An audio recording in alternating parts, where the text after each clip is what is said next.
श्रुतिस्मृतिपुराणानामालयं करुणालयं नमामि भगवत्पादशङ्करं लोकशङ्करं शङ्करं शङ्कराचार्यं केशवं बादरायणं सूत्रभाष्यकृतौ वन्दे भगवन्तौ पुनः पुनः भारतीकरुणापात्रं भारतीपदभूषणं भारतीपदमारूढं भारतीतीर्थमाश्रये विद्याविनयसम्पन्नं वीतरागं विवेकिनं वन्दे वेदान्ततत्त्वज्ञं विधुशेखरभारतीं परमं क्लिष्टवेदान्तं परया श्लक्ष्णया गिरा यो बोधयति तं वन्दे परमानन्दभारतीम् जन्माद्यस्य यतोऽन्वयादितरतश्चार्थेष्वभिद्यस्वराट् तेने ब्रह्महृदाय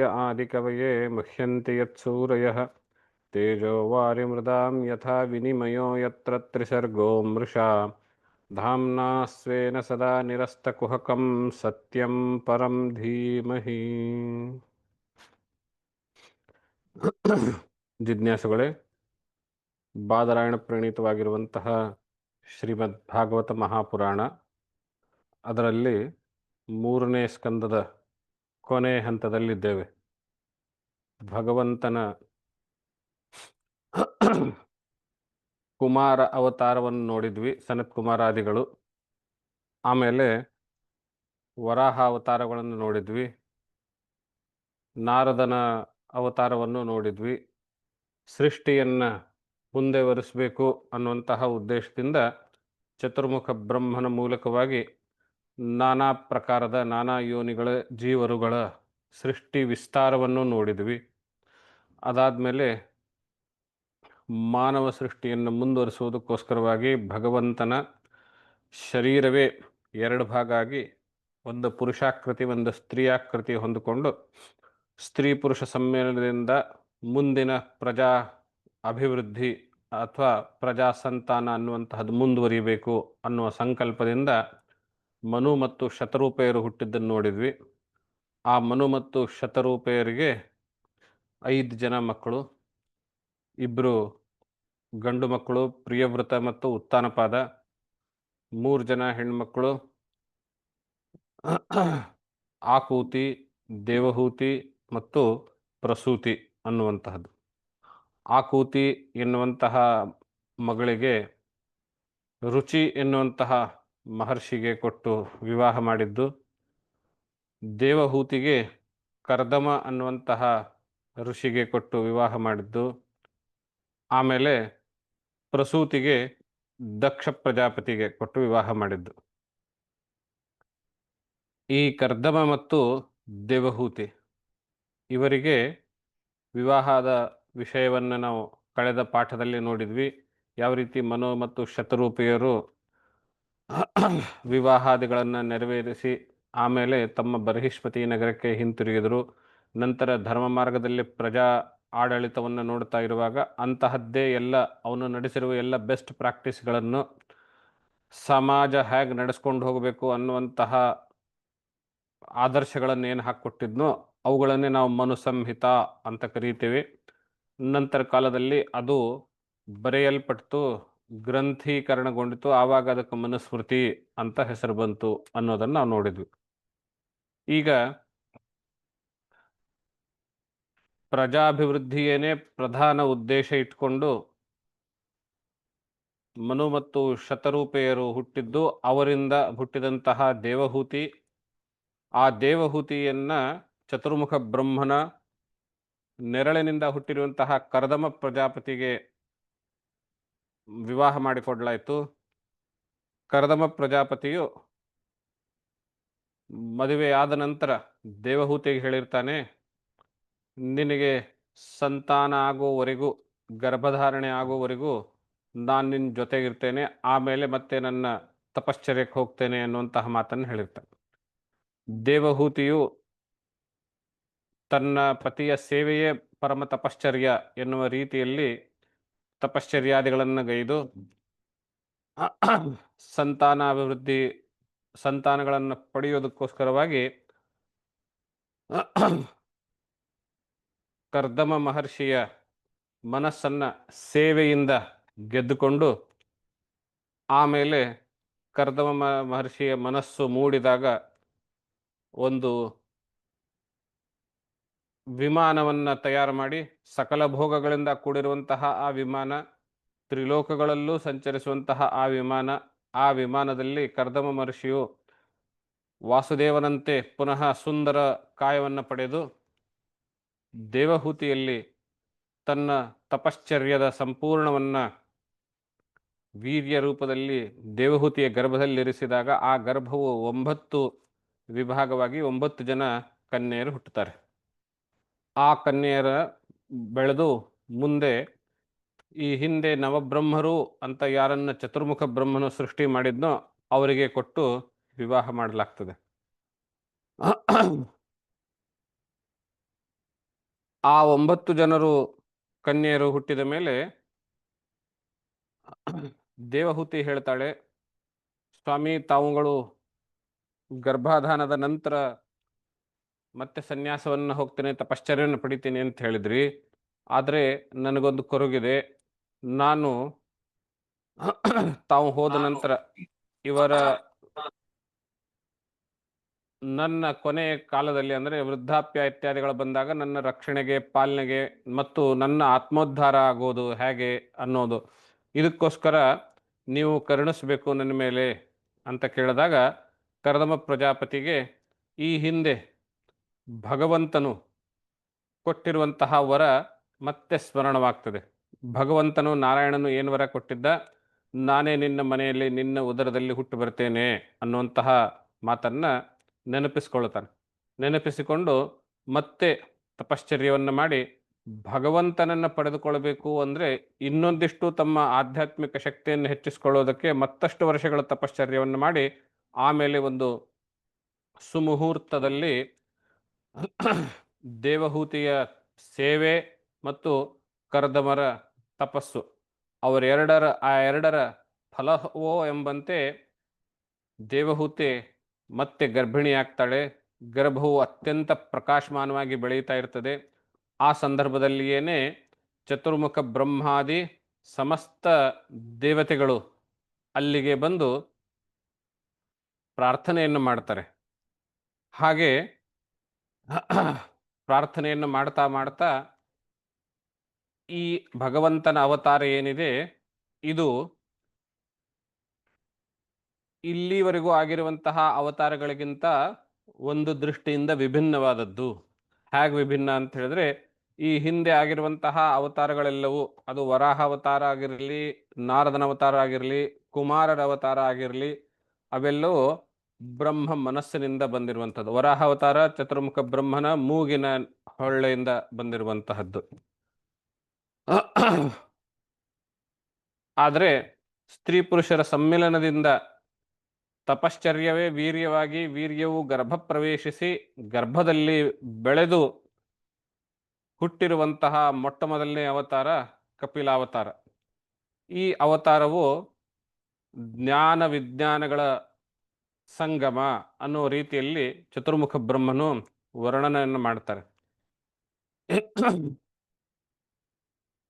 ಈ ಅವತಾರದ ಉದ್ದೇಶವನ್ನು ನಾವು 24ನೇ ಅಧ್ಯಾಯದ ಪ್ರಾರಂಭದಲ್ಲಿ ಆ ಶ್ಲೋಕ ಓದ್ತೇನೆ.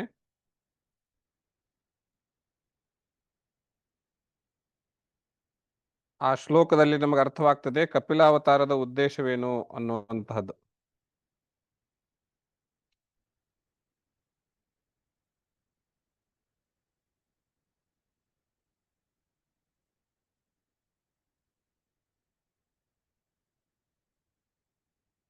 ಹತ್ತನೇ ಶ್ಲೋಕದಲ್ಲಿದೆ.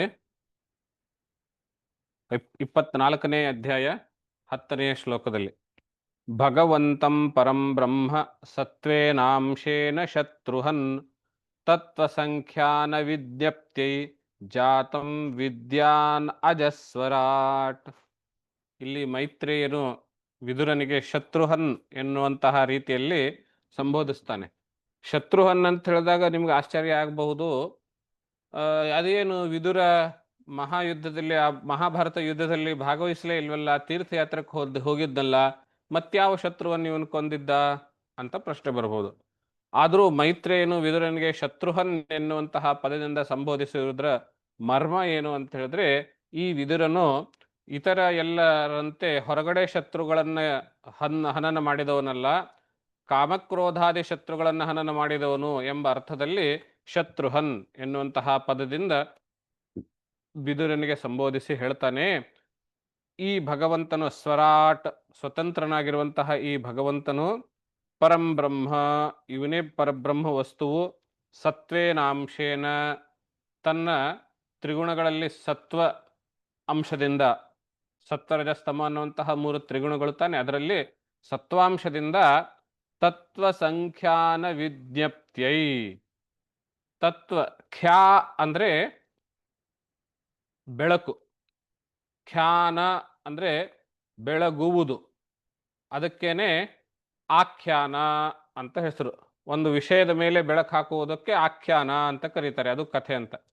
ಅದನ್ನೇ ಚೆನ್ನಾಗಿ ಸ್ಪಷ್ಟವಾಗಿ ಕ್ಲಾಸಿಫೈಡ್ ಆಗಿ ಮೆಥಡಿಕಲ್ ಆಗಿ ವರ್ಣನೆ ಮಾಡಿದರೆ, ಬೆಳಕು ಒಂದು ವಿಷಯವನ್ನು ಪ್ರಸ್ತುತಪಡಿಸಿದರೆ, ಒಂದು ವಿಷಯವನ್ನು ಬೆಳಗಿದರೆ ಅದಕ್ಕೆ ಸಾಂಖ್ಯ ಅಂತ ಹೆಸರು.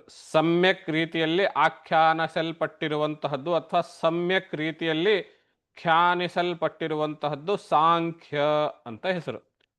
ಹೀಗೆ ತತ್ವ ಸಂಖ್ಯಾನ ಅಂದ್ರೆ ಬೆಳಗುವುದು, ಸರಿಯಾದ ರೀತಿಯಲ್ಲಿ ಬೆಳಗುವ ಪ್ರಕ್ರಿಯೆ.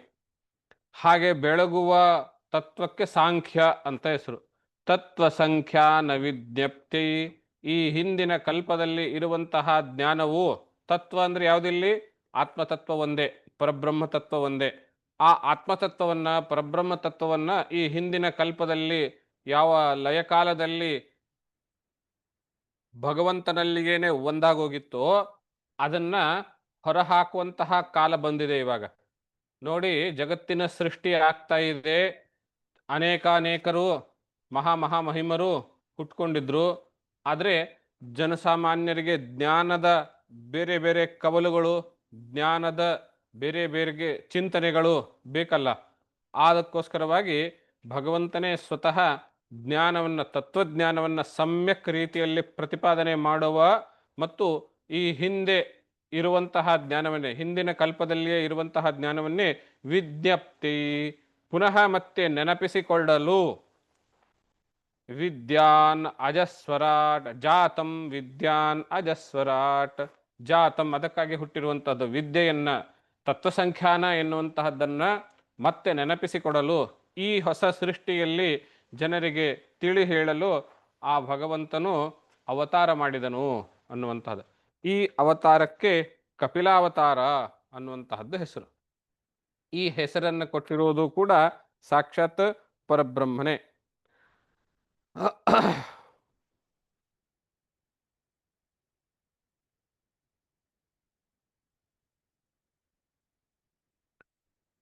ಹಾಗೆ ಕಾರ್ತಿಕ ಮಾಸ ಕೃಷ್ಣ ಪಕ್ಷದ ಪಂಚಮಿ ದಿವಸ ಕಪಿಲಾವತಾರ ಆಗಿರುವಂಥದ್ದು, ಮಧ್ಯಾಹ್ನದ ಸಮಯದಲ್ಲಿ ಕಪಿಲಾವತಾರವಾಗಿರುವಂತಹದ್ದು.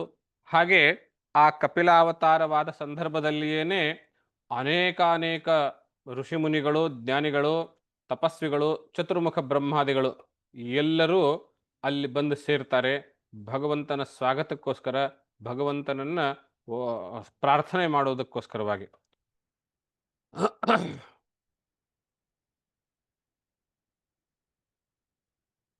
ಅದೇ ಸಂದರ್ಭದಲ್ಲಿ ಕರ್ದಮ ಪ್ರಜಾಪತಿಯೂ ಕೂಡ, ಅಂದ್ರೆ ಕಪಿಲನ ತಂದೆಯೇ ಕೂಡ ಆ ಮಗುವನ್ನ ನೋಡಿ ಅವನಿಗೆ ಖಾತ್ರಿಯಾಗ್ತದೆ, ಭಗವಂತನ ಮಾತು ನೆನಪಾಗ್ತದೆ, ನೀನು ಸಾಕ್ಷಾತ್ ಪರಬ್ರಹ್ಮನೇ ಆಗಿದ್ದೀಯಾ ಎನ್ನುವ ರೀತಿಯಲ್ಲಿ ತಿಳಿದುಕೊಂಡು ಸ್ವತಃ ತಂದೆಗೆ ಕಪಿಲ ಮಹರ್ಷಿಯನ್ನ ನಮಸ್ಕರಿಸಿ ಪ್ರದಕ್ಷಿಣೆಯನ್ನ ಹಾಕೋದಕ್ಕೆ ಅಣಿಮಾಗ್ತಾನೆ, ಶುರು ಮಾಡ್ತಾನೆ. ಏತಾವತ್ತೇವ ಶುಶ್ರೂಷ ಕಾರ್ಯ ಪಿತರಿ ಪುತ್ರಕೈಃ ಬಾಢಮಿತ್ಯನುಮನ್ಯೇತ ಗೌರವೇಣ ಗುರೋರ್ವಚಃ. ಈ ಸಂದರ್ಭದಲ್ಲಿ ಚತುರ್ಮುಖ ಬ್ರಹ್ಮನು ಕರ್ದಮನನ್ನ ಕುರಿತು ಹೇಳ್ತಾನೆ, ಹೇ ಕರ್ದಮನೆ, ನೀನು ನನ್ನ ಮಾನಸ ಪುತ್ರನು, ಅಂದ್ರೆ ನನ್ನ ನೆರಳಿನಿಂದ ಹುಟ್ಟಿರುವಂಥವನು.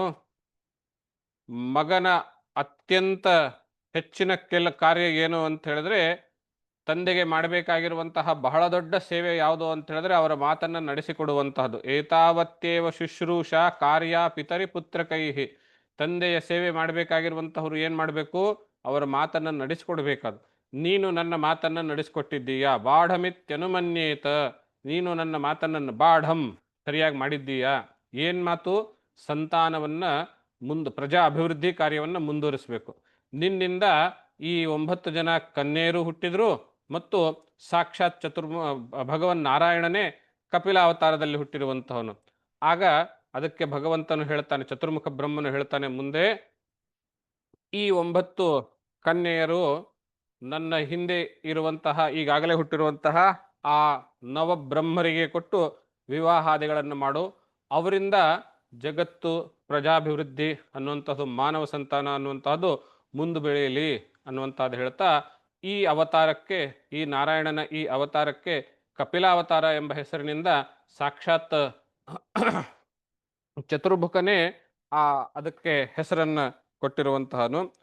19ನೇ ಶ್ಲೋಕದಲ್ಲಿ ನಾವು ನೋಡ್ತೇವೆ, ಅಯಂ ಸಿದ್ಧಗಣಾಧೀಶ ಸಾಂಖ್ಯಾಚಾರ್ಯೈ ಸುಸಮ್ಮತಃ ಲೋಕೆ ಕಪಿಲ ಇತ್ಯಾಖ್ಯಾಂ ಗಂತಾತೆ ಕೀರ್ತಿವರ್ಧನಃ. ಅಯಂ ಸಿದ್ಧಗಣಾಧೀಶ. ಈಗ ಹುಟ್ಟಿರುವಂತಹ ಈ ಶಿಶುವು ಸಿದ್ಧರಿಗೆ ಈಶನು ಒಡೆಯನಾಗಿರುವಂಥ. ಸಿದ್ಧ ಚಾರಣ ಅನ್ನುವಂತಹದ್ದೆಲ್ಲ ಸೃಷ್ಟಿಯ ವಿಸ್ತಾರದಲ್ಲಿ ನಾವು ನೋಡಿದ್ದೇವೆ, ಅದನ್ನು ನೆನಪಿಸ್ಕೊಳ್ಳಿಲ್ಲಿ. ಹೀಗೆ ಸಾಂಖ್ಯಾಚಾರ್ಯೈ ಸುಸಮ್ಮತಃ, ಸಾಂಖ್ಯಾಚಾರ್ಯೈ, ಸಾಂಖ್ಯ ಎನ್ನುವಂತಹ ಶಾಸ್ತ್ರದ ಆಚಾರ್ಯರುಗಳಿಂದ ಸುಸಮ್ಮತಃ ಒಪ್ಪಿಗೆ ಪಡೆದಂಥವನು. ಲೋಕೆ ಕಪಿಲ ಇತ್ಯಾಖ್ಯಾಂ, ಈ ಲೋಕದಲ್ಲಿ ಅಂದರೆ ಈ ಸೃಷ್ಟಿಯಲ್ಲಿ ಕಪಿಲ ಎಂಬ ಹೆಸರಿನಿಂದ ಪ್ರಸಿದ್ಧಿಯನ್ನು ಪಡೆಯುವಂಥವನು ಎನ್ನುವಂತಹ ರೂಪದಲ್ಲಿ ಈ ಅವತಾರಕ್ಕೆ ಕಪಿಲಾವತಾರ ಎನ್ನುವಂತಹ ನಾಮಕರಣ ಚತುರ್ಮುಖ ಬ್ರಹ್ಮನಿಂದಲೇ ಆಗುತ್ತೆ. ಅದಾದ ಮೇಲೆ ಆ ಚತುರ್ಮುಖ ಬ್ರಹ್ಮನ ಆಜ್ಞೆಯಂತೆ ಕರ್ದಮ ಪ್ರಜಾಪತಿ ಮತ್ತು ದೇವಹೂತಿ ಇಬ್ಬರೂ ಸೇರಿ ಆ ತನ್ನ 9 ಜನ ಕನ್ಯೆಯರನ್ನ ಆ ನವಬ್ರಹ್ಮರಿಗೆ ಕೊಟ್ಟು ವಿವಾಹಾದಿಗಳನ್ನು ಮಾಡ್ತಾರೆ. ಯಾರ್ಯಾರಿಗೆ ವಿವಾಹವಾದರು ಅನ್ನುವಂತಹದ್ದನ್ನು ನಾವಿಲ್ಲಿ ವಿವರಣೆಗಳನ್ನು ನೋಡಬಹುದು. ಅವರ ಕನ್ಯೆಗಳಲ್ಲಿ ಮೊದಲನೆಯದಾಗಿರುವಂತಹ ಕಲಾ ಎಂಬ ಮೊದಲನೆಯ ಕನ್ಯೆಯನ್ನ ಮರೀಚಿ ಎಂಬಂತಹ ಮಹರ್ಷಿಗೆ ಕೊಟ್ಟು ವಿವಾಹ ಮಾಡ್ತಾನೆ. ಎರಡನೆಯವಳಾಗಿರುವಂತಹ ಅನಸೂಯೆಯನ್ನ ಅತ್ರಿ ಮಹರ್ಷಿಗೆ ಕೊಟ್ಟು ವಿವಾಹ ಮಾಡ್ತಾಳೆ. ಮೂರನೇನಾಗಿರುವಂತಹವಳು ಶ್ರದ್ಧೆ, ಆ ಶ್ರದ್ಧೆಯನ್ನ ಆಂಗಿರಸ ಮಹರ್ಷಿಗೆ ಕೊಟ್ಟು ವಿವಾಹ ಮಾಡ್ತಾರೆ. ಹವಿರ್ಭೂ ಎನ್ನುವಂತಹವಳು ನಾಲ್ಕನೆಯವಳು, ಅವಳಿಗೆ ಪುಲಸ್ತ್ಯ ಮಹರ್ಷಿಗೆ ಕೊಟ್ಟು ವಿವಾಹ ಮಾಡ್ತಾರೆ. ಆಮೇಲೆ ಗತಿ ಎನ್ನುವಂತಹವಳು 5ನೇಯವಳು, ಅವರಿಗೆ ಪುಲಹ ಎನ್ನುವಂತಹ ಮಹರ್ಷಿಗೆ ಕೊಟ್ಟು ವಿವಾಹ ಮಾಡ್ತಾರೆ. 6ನೇಯವಳು ಕ್ರಿಯಾ, ಅವಳಿಗೆ ಕ್ರತು ಎನ್ನುವಂತಹ ಮಹರ್ಷಿಗೆ ಕೊಟ್ಟು ವಿವಾಹ ಮಾಡ್ತಾರೆ.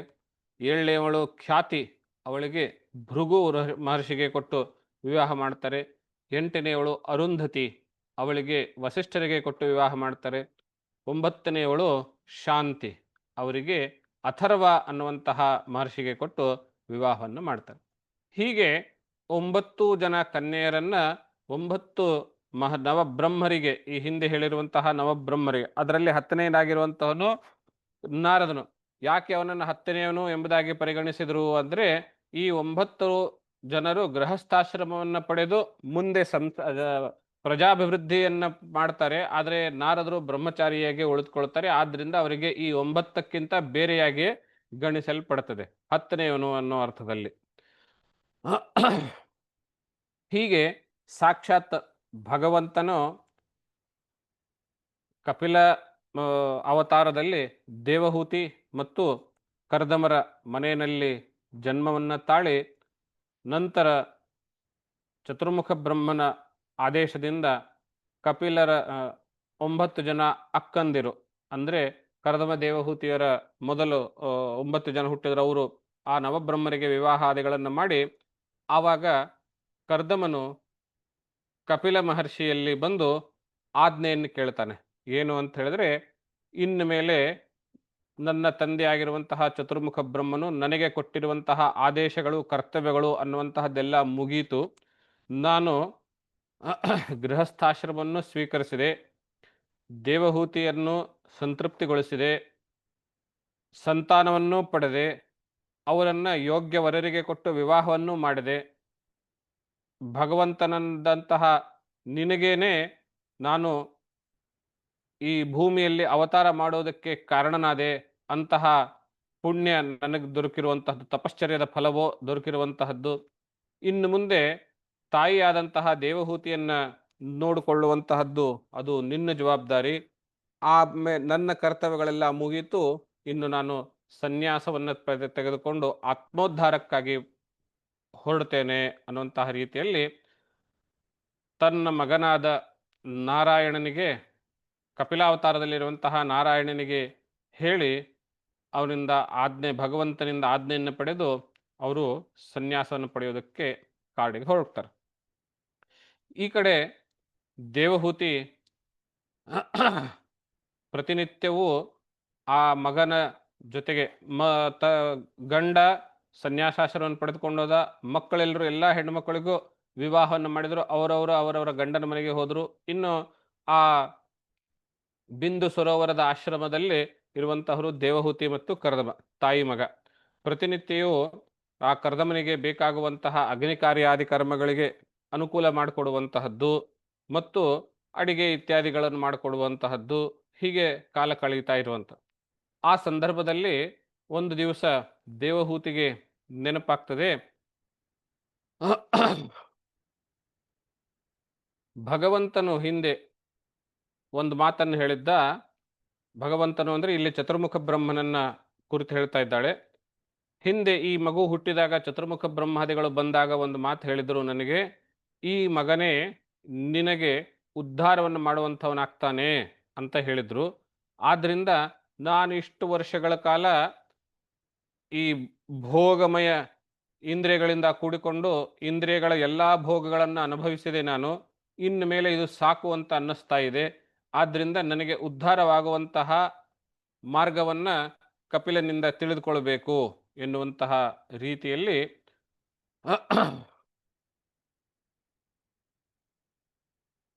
ಕಪಿಲ ಮಹರ್ಷಿ ತನ್ನ ಮಗನಾದ ಕಪಿಲನಿಗೆ ತಾಯಿಯಾದಂತಹ ದೇವಹೂತಿ ಪ್ರಶ್ನೆಯನ್ನು ಕೇಳ್ತಾಳೆ.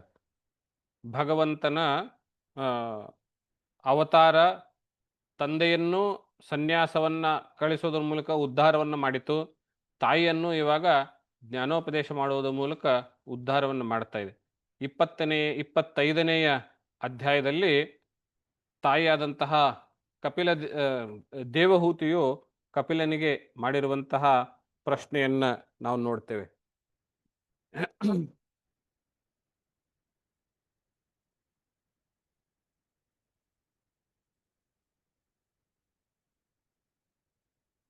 ಎರಡನೆಯ ಮೂರನೆಯ ಶ್ಲೋಕದಲ್ಲಿ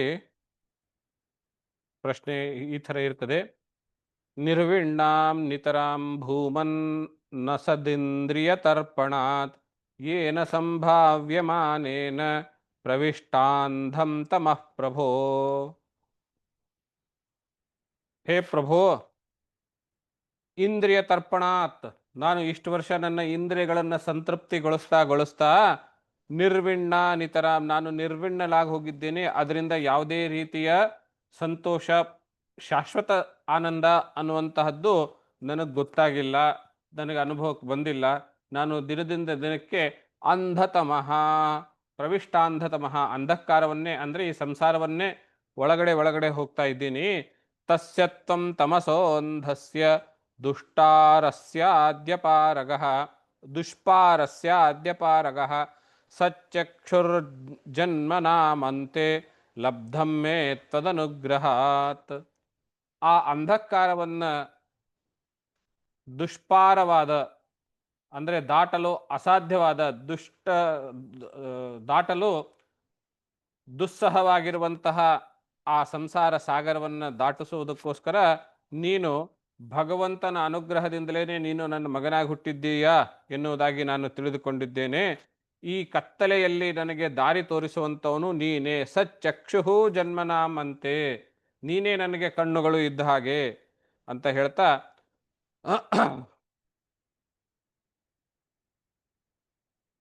ತಂ ತ್ವಾಂ ಗತಾಹಂ ಶರಣಂ ಶರಣ್ಯಂ ಸ್ವಭೃತ್ಯ ಸಂಸಾರತರೋ ಕುಟಾರಂ ಜಿಜ್ಞಾಸಯಾ ಪ್ರಕೃತೆ ಪೂರುಷಸ್ಯ ನಮಾಮಿ ಸದ್ಧರ್ಮವಿದಾಂ ವರಿಷ್ಠಂ. ತಂ ತ್ವಾಂ ಶರಣಂ ಗತಾಹಂ, ನಾನು ನಿನಗೆ ಶರಣಾಗಿದ್ದೇನೆ. ಈ ಸಂಸಾರ ಎನ್ನುವುದಕ್ಕೆ, ಸಂಸಾರ ಎನ್ನುವಂತಹ ವೃಕ್ಷಕ್ಕೆ, ಸಂಸಾರ ತರೋಹೋ ಕುಠಾರಂ, ಸಂಸಾರ ಎನ್ನುವಂತಹ ವೃಕ್ಷವನ್ನು ಛೇದನ ಮಾಡುವುದಕ್ಕೆ ಕುಠಾರವಾಗಿರುವಂತಹದ್ದು ಯಾವುದು? ಜ್ಞಾನ.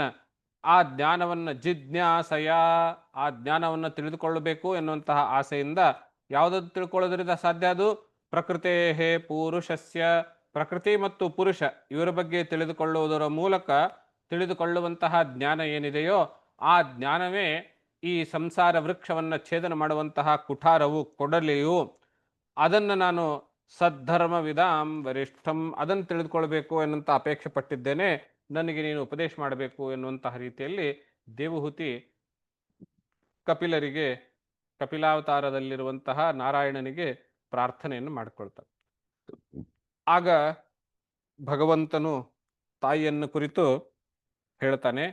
ಶ್ರೀ ಭಗವಾನ್ ಉವಾಚ, 13ನೇ ಶ್ಲೋಕ 25ನೇ ಅಧ್ಯಾಯದಲ್ಲಿ, ಯೋಗ ಆಧ್ಯಾತ್ಮಿಕ ಪುಂಸಾಂ ಅತೋ ನಿಶ್ರೇಯಸಾಯ ಮೇ ಅತ್ಯಂತೋಪರತಿರ್ಯತ್ರ ದುಃಖಸ್ಯ ಚ ಸುಖಸ್ಯ ಚ. ಪುಂಸಾಂ ಆಧ್ಯಾತ್ಮಿಕ ಯೋಗ ನಿಶ್ರೇಯಸಾಯ, ಮನುಷ್ಯನಿಗೆ ಆಧ್ಯಾತ್ಮಿಕ ಯೋಗ ಅನ್ನುವಂಥ ಏನಿದೆಯಲ್ಲ ಅದುವೇ ಮೋಕ್ಷಕಾರಕವಾಗಿ ನಿಶ್ರೇಯಸವಾಗಿರುವಂತಹದ್ದು.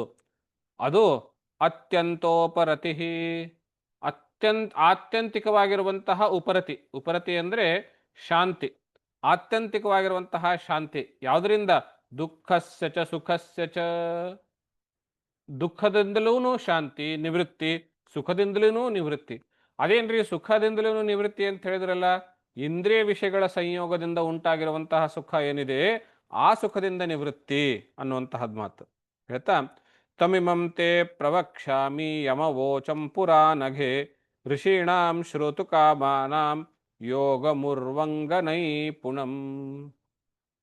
ನಾನು ಈ ಹಿಂದೆ ಇದೇ ವಿಚಾರವನ್ನ ಅನೇಕ ಋಷಿಮುನಿಗಳಿಗೆ, ಯೋಗದ ಯೋಗಿಗಳಿಗೆ ನಾನು ಹೇಳಿರುವಂತಹದ್ದು, ಅದನ್ನೇ ಇವಾಗ ನಿನ್ನೆದುರುಗಡೆ ಹೇಳ್ತಾ ಇದ್ದೀನಿ ಅಂತ. ಹೀಗೆ ಹೇಳುವುದರ ಮೂಲಕ ನಾವು ಜ್ಞಾನದ ಅನಾದಿತ್ವವನ್ನು ನಾವು ಪ್ರತಿಪಾದಿಸ್ತಾ ಇವೆ. ನೀವು ಇಡೀ ಯಾವುದೇ ವೈದಿಕ ಪರಂಪರೆಯ ಯಾವುದೇ ಗ್ರಂಥ ಅಥವಾ ಸಾಹಿತ್ಯವನ್ನು ತೆಗೆದುಕೊಂಡು ನೋಡ್ರಿ, ಅಲ್ಲಿ ಯಾರೂ ಕೂಡ ಈ ಜ್ಞಾನ ನಾನು ಕಂಡುಕೊಂಡೆ, ನನ್ನಿಂದ ಹೇಳಲ್ಪಟ್ಟಿದ್ದು, ನಾನು ಹೇಳ್ತಾ ಇದ್ದೀನಿ, ಆದ್ರಿಂದ ಇದು ಸತ್ಯ ಎನ್ನುವ ಧಾಟಿಯಲ್ಲಿ ಮಾತನಾಡೋದಿಲ್ಲ. ಅವ್ರು ಹೇಗೆ ಹೇಳ್ತಾರೆ ಅಂದರೆ, ಇದೇ ರೀತಿ ಪ್ರಶ್ನೆ ಹಿಂದೆ ಭಗವಂತನು ಕೇಳಿದ್ದನು, ಭಗವಂತನಿಗೆ ಇಂಥವ್ರು ಕೇಳಿದ್ರು, ಅವರಿಗೆ ಭಗವಂತನು ಏನು ಉತ್ತರ ಕೊಟ್ಟನೋ ಅದರಿಂದ ಅದನ್ನು ನಾನು ಹೇಳ್ತೀನಿ ಅಂತ. ಇಲ್ಲಿ ಸಾಕ್ಷಾತ್ ಭಗವಂತನೇ ಕೂಡ ಈ ಜ್ಞಾನವನ್ನು ನಾನು ಹಿಂದೆನೇ ಋಷಿಮುನಿಗಳಿಗೆ ಹೇಳಿದ್ದೆ, ಯೋಗಿಗಳಿಗೆ ಹೇಳಿದ್ದೆ, ಅದನ್ನೇ ನಿಂಗೆ ಹೇಳ್ತಾ ಇದ್ದೇನೆ ಅಂತ ಹೀಗೆ ಹೇಳೋದರ ಮೂಲಕ ಜ್ಞಾನ ಅನಾದಿತ್ವವನ್ನು ಇಲ್ಲಿ ಪ್ರತಿಪಾದಿಸ್ತಾ ಇದ್ದಾರೆ. ನಾನು ಹೇಳ್ತಾ ಇದ್ದೀನಿ, ಕಪಿಲನ್ ಹೇಳ್ತಾ ಇದ್ದೀನಿ, ಆದ್ರಿಂದ ನೀವು ಸುಮ್ಮನೆ ಬಾಯಿ ಮುಚ್ಕೊಂಡು ಹೂ ಅಂತ ಹೇಳಬೇಕು, ಆ ರೀತಿಯ ಧಾಟಿ ಇಲ್ಲ. ಇದು ಹಿಂದೆ ಅನಾದಿ ಕಾಲದಿಂದ ಬಂದಿರುವಂತಹ ಜ್ಞಾನ ಇದು ಅನ್ನುವಂತಹದ್ದು. ಇದರ ಮೂಲಕವೇನೆ ನಾವು ಭಾಗವತ ಗ್ರಂಥವನ್ನ ವೇದಗಳಿಗೆ ಸಮಾನ ಅನ್ನುವಂತಹ ರೀತಿಯಲ್ಲಿ ಹೋಲಿಸೋದು. ಯಾಕೆಂದ್ರೆ ವೇದಗಳು ಕೂಡ ಅನಾದಿತ್ವವನ್ನೇ ಅಂದ್ರೆ ಅಪೌರುಷೇಯತ್ವವನ್ನೇ ಹೇಳ್ತವೆ. ಅದಕ್ಕೆ ಒಂದೇ ಒಂದು ಬೆಟ್ಟಲು ಕಡಿಮೆ ಅನ್ನೋ ಅರ್ಥದಲ್ಲಿ ನಾವು ತಿಳಿದುಕೊಳ್ಳಬಹುದು. ಹೇಳ್ತಾ, ಚೇತಃ ಖಲ್ವಸ್ಯ ಬಂಧಾಯ ಮುಕ್ತಯೇ ಚಾತ್ಮನೋ ಮತಂ ಗುಣೇಶು ಸಕ್ತಂ ಬಂಧಾಯ ರಕ್ತಂ ವಾ ಪುಂಸಿ ಮುಕ್ತಯೇ. ಈ ಮನಸ್ಸಿಗೆ ಬಂಧನಕಾರಕವಾಗಿರುವಂತಹದ್ದು ಯಾವುದು? ಚೇತಃ, ಈ ಮನಸ್ಸೇ ಕಾರಕವಾಗಿರುವಂತಹದ್ದು. ಚೇತಃ ಕಲಸ್ಯ ಬಂಧಾಯ, ಮನಸ್ಸೇ ಈ ಆತ್ಮನ ಬಂಧನಕ್ಕೆ ಕಾರಣವಾಗಿರುವಂಥದ್ದು. ಜೊತೆಗೆ ಮುಕ್ತಯೇ, ಮುಕ್ತಿಗೂ ಕೂಡ ಅದೇ ಕಾರಣವಾಗಿರುವಂತಹದ್ದು. ಹಾಗೆ ಗುಣೇಶು ಸಕ್ತಂ ಬಂಧಾಯ, ಗುಣಗಳಲ್ಲಿ ಅಂದ್ರೆ ಸತ್ವಾದಿ ಗುಣಗಳಲ್ಲಿ, ಆ ಗುಣಗಳಿಂದ ಹುಟ್ಟಿರುವಂತಹ ವಿಷಯಗಳಲ್ಲಿ ಮನಸ್ಸು ಆಸಕ್ತವಾಗಿದ್ರೆ, ಅದರಲ್ಲಿ ತೊಡಗಿಸಿಕೊಂಡ್ರೆ, ಶಬ್ದ ಸ್ಪರ್ಶ ರೂಪ ರಸಗಂಧಾದಿಗಳೆನ್ನುವಂತಹ ಗುಣಗಳಲ್ಲಿ ಮನಸ್ಸುಗಳು ತೊಡಗಿದರೆ ಅದು ಬಂಧಾಯ, ಅದು ಬಂಧನಕ್ಕೆ ಕಾರಣವಾಗ್ತದೆ. ರಕ್ತಂ, ಅದೆಲ್ಲವನ್ನೂ ಬಿಟ್ಟು ಭಗವಂತನಲ್ಲಿ ಅನುರಕ್ತನಾಗಿದ್ರೆ ಮುಕ್ತಯೇ, ಅದು ಮುಕ್ತಿಯೇ ಕಾಣ್ತದೆ. ಎರಡಕ್ಕೂ ಕಾರಣ ಮನಸ್ಸೇ. ಮನ ಏವ ಮನುಷ್ಯಾಣಂ ಕಾರಣಂ ಬಂಧ ಮೋಕ್ಷಯೋಹೋ ಅಂತ ನಾವು ಇನ್ನೊಂದು ಕಡೆ ನೋಡ್ತೇವೆ. ಹೀಗೆ ಚೇತಃ ಖಲ್ವಸ್ಯ ಬಂಧಾಯ ಮುಕ್ತಯೇ ಚಾತ್ಮನೋ ಮತಂ ಗುಣೇಶು ಸಕ್ತಂ ಬಂಧಾಯ ರಕ್ತಂ ವಾ ಪುಂಸಿ ಮುಕ್ತಯೇ. ಮನಸ್ಸೇ ನಮಗೆ ಆತ್ಮದ ಬಂಧನಕ್ಕೂ ಮತ್ತು ಆತ್ಮದ ಮುಕ್ತಿಗೂ ಕಾರಣವಾಗಿರುತ್ತದೆ. ತ್ರಿಗುಣಗಳಿಂದ ಹುಟ್ಟಿರುವಂತಹ ಶಬ್ದಸ್ಪರ್ಶಾದಿಗಳಲ್ಲಿ, ನಾವು ಶಬ್ದಸ್ಪರ್ಶಾದಿ ವಿಷಯಗಳಲ್ಲಿ ಮನಸ್ಸನ್ನು ತೊಡಗಿಸಿಕೊಂಡ್ರೆ ಅದು ಬಂಧನಕ್ಕೆ ಕಾರಣವಾಗ್ತದೆ. ಅದೇ ಮನಸ್ಸನ್ನು ನಾವು ಭಗವಂತನಲ್ಲಿ ತೊಡಗಿಸಿಕೊಂಡ್ರೆ ಅದು ಮುಕ್ತಿಗೆ ಕಾರಣವಾಗುವಂತಹದ್ದು. ಹಾಗೆ ಹೇಳ್ತಾ ಮುಂದೆ 18ನೇ ಶ್ಲೋಕದಲ್ಲಿ ಜ್ಞಾನ ವೈರಾಗ್ಯ ಯುಕ್ತೇನ ಭಕ್ತಿ ಯುಕ್ತೇನ ಚ ಆತ್ಮನ ಪರಿಪೃಶ್ಯತ್ಯುದಾಸೀನಂ ಪ್ರಕೃತಿಂಚ ಹತೌಜಸಂ. ಜ್ಞಾನ ವೈರಾಗ್ಯದಿಂದ ಕೂಡಿರುವಂತಹ ಮತ್ತು ಭಕ್ತಿಯುಕ್ತೇನ, ಭಕ್ತಿಯಿಂದ ಕೂಡಿರುವಂತಹದ್ದು ಏನಿದೆಯಲ್ಲ ಈ ಮೂರು ಅಂತ. ಅಂದ್ರೆ ಜ್ಞಾನ ವೈರಾಗ್ಯ ಭಕ್ತಿ ಈ ಮೂರು ಸೇರಿದಾಗ ಮುಕ್ತಿ ಅನ್ನುವಂತಹದ್ದು ಸರಳ ಸಾಧ್ಯ ಅನ್ನುವಂತಹ ಮಾತನ್ನು ಹೇಳ್ತಾ ಇದ್ದಾರೆ. ಇಲ್ಲಿ ಈ ಮುಂದಿನ 26ನೇ ಅಧ್ಯಾಯದಿಂದ ಭಗವಂತನು ದೇವಹೂತಿಗೆ ಉಪದೇಶಿಸಿದ ಈ 4 ಅಧ್ಯಾಯಗಳು 26, 27, 28, 29, 30 ಈ 4 ಅಧ್ಯಾಯಗಳನ್ನು, ಅದರಲ್ಲಿ ಭಗವಂತನು ಹೇಳಿರುವಂತಹ ಶ್ಲೋಕಗಳನ್ನು ಕಪಿಲಗೀತಾ ಎನ್ನುವಂತಹ ಹೆಸರಿನಲ್ಲಿ ಪ್ರಸಿದ್ಧಿಯನ್ನ, ವಿದ್ವಾದ್ ಲೋಕದಲ್ಲಿ ಪ್ರಸಿದ್ಧಿಯನ್ನು ಹೊಂದಿದೆ. ಹಾಗೆ ಭಗವದ್ಗೀತೆಯೋ ಹಾಗೆ ಕಪಿಲಗೀತಾ ಅನ್ನುವಂತಹದ್ದು. ಈ ಅಧ್ಯಾಯದಲ್ಲಿ, ಈ 4 ಅಧ್ಯಾಯಗಳಲ್ಲಿ ಭಗವಂತನು ಭಕ್ತಿ ಯೋಗವನ್ನ ಹೆಚ್ಚು ಒತ್ತು ಕೊಟ್ಟು ಹೇಳ್ತಾನೆ. ಅದೇನ್ರಿ, ಕಪಿಲಾವತಾರರು ಸಾಂಖ್ಯ ಯೋಗವನ್ನ ಹೇಳೋದಕ್ಕಲ್ವೇನೋ, ಸಾಂಖ್ಯಶಾಸ್ತ್ರವನ್ನು ಪ್ರತಿಪಾದನೆ ಮಾಡಿದವರಲ್ವೇನೋ ಅನ್ನುವಂತಹ ಪ್ರಶ್ನೆ ನಿಮ್ಮ ಮನಸ್ಸಿನಲ್ಲಿ ಬರಬಹುದು. ಈ ಸಾಂಖ್ಯ ಎನ್ನುವಂತಹ ಪದದ ಬಗ್ಗೆ ಸ್ವಲ್ಪ ಜಿಜ್ಞಾಸೆ, ಸ್ಪಷ್ಟವಾಗಿ ತಿಳಿದುಕೊಳ್ಳಿ. ಈಗಾಗಲೇ ಹೇಳಿದಂತೆ ಸಾಂಖ್ಯ ಪದದ ಅರ್ಥ ಯಾವುದೇ ಒಂದು ವಿಷಯವಾಗಲಿ ಸಮ್ಯಕ್ ಅಂದರೆ ಚೆನ್ನಾದ ರೀತಿಯಲ್ಲಿ, ಒಳ್ಳೆಯ ರೀತಿಯಲ್ಲಿ ಖ್ಯಾನ ಪ್ರಕಾಶಪಡಿಸುವಂತಹದ್ದು. ಯಾವುದು ಕೆಟಗರೈಸ್ ಮಾಡಿ, ಕ್ಲಾಸಿಫೈ ಮಾಡಿ, ಸ್ಟೆಪ್ ಬೈ ಸ್ಟೆಪ್ ಹೇಳಿಕೊಡಲಾಗ್ತದೆಯೋ ಅದನ್ನು ಸಾಂಖ್ಯ ಅಂತ ಕರೀತಾರೆ. ವರ್ಗೀಕರಣ ಮಾಡಿ ತಿಳಿದುಕೊಳ್ಳುವವರಿಗೆ, ಜಿಜ್ಞಾಸುಗಳಿಗೆ ಸರಳವಾಗಿ ಅರ್ಥ ಆಗುವಂತೆ ಹೇಳ್ತದೆಯೋ ಅದನ್ನ ಸಾಂಖ್ಯ ಅಂತ ಕರೀತಾರೆ. ಭಗವದ್ಗೀತೆಯಲ್ಲಿ ಸಾಂಖ್ಯಯೋಗ ಎನ್ನುವಂತಹ ಪದ ಬಳಸ್ತವೆ. ಅಲ್ಲಿ ಸಾಂಖ್ಯಯೋಗ ಅನ್ನುವಂತಹ ಪದ ಬಳಸಿದಾಗ ಅದು ಜ್ಞಾನಿ ಅನ್ನೋ ಅರ್ಥದಲ್ಲಿ, ಜ್ಞಾನ ಉಳ್ಳವನು, ಸಾಂಖ್ಯಯೋಗ ಉಳ್ಳವನು ಜ್ಞಾನಿ ಅನ್ನೋ ಅರ್ಥದಲ್ಲಿ ಹೇಳ್ತಾರೆ. ಇಲ್ಲಿಯೂ ಕೂಡ ಕಪಿಲ ಮಹರ್ಷಿಯು ಪ್ರಣೇತ್ರವಾಗಿರುವಂತಹ ಸಾಂಖ್ಯಶಾಸ್ತ್ರ ಅನ್ನುವಂತಹದ್ದೇನಿದೆ, ಈ ಸಾಂಖ್ಯಶಾಸ್ತ್ರವು ಈ ಭಾಗವತದಲ್ಲಿ ಪ್ರತಿಪಾದಿಸಲ್ಪಟ್ಟಿರುವಂತಹ ಸಾಂಖ್ಯವು ಮತ್ತು ಗೀತೆಯಲ್ಲಿ ಭಗವಂತನು ಯಾವುದನ್ನ ಸಾಂಖ್ಯಯೋಗ ಅಂತ ಕರೀತಾನೆ, ಇದೆರಡೂ ಒಂದೇ. ಇದರಲ್ಲಿ ಜ್ಞಾನವನ್ನೇ ಪ್ರಧಾನವಾಗಿ ಹೇಳಿದ್ದಾರೆ. ಆದರೆ ಶಂಕರ ಭಗವತ್ಪಾದರ ಭಾಷ್ಯದಲ್ಲಿ ಸಾಂಖ್ಯರನ್ನ ಪ್ರಧಾನಮಲ್ಲ ನಿಬರ್ಹಣ ನ್ಯಾಯದಿಂದ ನಾನು ಎದುರಿಸ್ತೇನೆ ಅಂತ ಭಗವತ್ಪಾದರು ಹೇಳಿದಾಗ, ಅಲ್ಲಿ ಹೇಳುವಂತಹ ಸಾಂಖ್ಯರ ತತ್ವ ಏನಿದೆ ಅದು ಈ 2 ಸಾಂಖ್ಯಶಾಸ್ತ್ರಕ್ಕಿಂತ ಸ್ವಲ್ಪ ಭಿನ್ನವಾಗಿದೆ. ಆದರೆ ಈ 2 ಅಂದರೆ ಭಾಗವತ, ಭಗವದ್ಗೀತೆ ಮತ್ತು ಪ್ರಸಿದ್ಧವಾಗಿರುವಂತಹ ಸಾಂಖ್ಯಶಾಸ್ತ್ರ, ಯಾವುದನ್ನು ಭಗವತ್ಪಾದರು ತಮ್ಮ ಭಾಷ್ಯದಲ್ಲಿ ಖಂಡಿಸಿದ್ರು ಅದು, ಈ 2ರಲ್ಲಿ ಕೆಲವು ಸಾಮ್ಯಾಂಶಗಳು ಇದ್ದಾವೆ, ಆದರೆ ಅವೆರಡು ಬೇರೆ ಬೇರೆ ಅನ್ನೋದನ್ನು ನೆನ್ಪಿಟ್ಕೊಳ್ಬೇಕು. ಸಾಮ್ಯಾಂಶಗಳೇನು ಅಂತಾದರೆ, ಪ್ರಕೃತಿ ಮತ್ತು ಪುರುಷರ ತತ್ವಗಳನ್ನು ಏನು 25 ತತ್ವಗಳನ್ನು ತಿಳಿ ಹೇಳುತ್ತದೆಯೋ, ಮಹತ್ತತ್ವ ಇತ್ಯಾದಿಗಳು ಅಂದರೆ ಪಂಚ ಕರ್ಮೇಂದ್ರಿಯಗಳು, ಪಂಚ ಜ್ಞಾನೇಂದ್ರಿಯಗಳು, ಪಂಚ ತನ್ಮಾತ್ರಗಳು, ಪಂಚ ಪ್ರಾಣಗಳು, ಆಮೇಲೆ ಮನಸ್ಸು, ಬುದ್ಧಿ, ಚಿತ್ತ, ಅಹಂಕಾರ, ಇವೆಲ್ಲವೂ ಸೇರಿಸ್ಬಿಟ್ಟು 25 ತತ್ವಗಳು ಅಂತ ಏನು ಹೇಳುತ್ತದೆಯೋ, ಈ ವಿಷಯದ ಬಗ್ಗೆ, ಈ 25 ತತ್ವಗಳನ್ನು ವಿಂಗಡಿಸಿ ಹೇಳಿದರ ಬಗ್ಗೆ ಗೀತೆಯ ಸಾಂಖ್ಯಯೋಗಕ್ಕೂ, ಭಾಗವತದಲ್ಲಿ ಹೇಳಿರುವಂತಹ ಸಾಂಖ್ಯಕ್ಕೂ, ಕಪಿಲಾವತಾರದಲ್ಲಿ ಹೇಳಿರುವಂತಹ ಸಾಂಖ್ಯಶಾಸ್ತ್ರಕ್ಕೂ ಮತ್ತು ಪ್ರಸ್ಥಾನತ್ರಯ ಭಾಷೆ ಬ್ರಹ್ಮಸೂತ್ರ ಭಾಷೆಯಲ್ಲಿ ಬರುವಂತಹ ಸಾಂಖ್ಯಶಾಸ್ತ್ರಕ್ಕೂ ಸಾಮ್ಯಾಂಶ, ಈ ಈ ಅಂಶ 25 ತತ್ವಗಳನ್ನು ಹೇಳುವಂತಹ ಈ ಅಂಶ ಏನಿದೆ ಇದು ಕಾಮನ್ ಈ ಮೂರಲ್ಲಿ. ಇವಾಗ ಒಂದು ಪ್ರಶ್ನೆ ಬರ್ಬೋದು,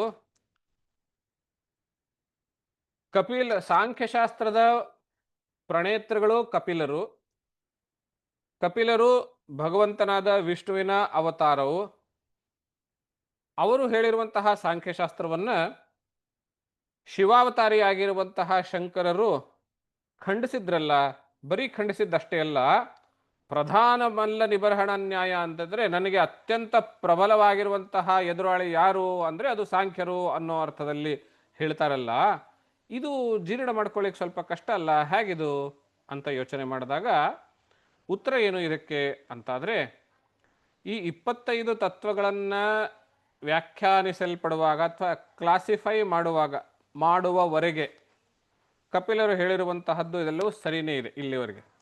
ಮುಂದೆ ಬಂದಿರುವಂತಹ ಭಾಷ್ಯದಲ್ಲಿ, ಸೂತ್ರ ಭಾಷ್ಯದಲ್ಲಿ ಸಾಂಖ್ಯಶಾಸ್ತ್ರವ ಯಾವ ರೀತಿ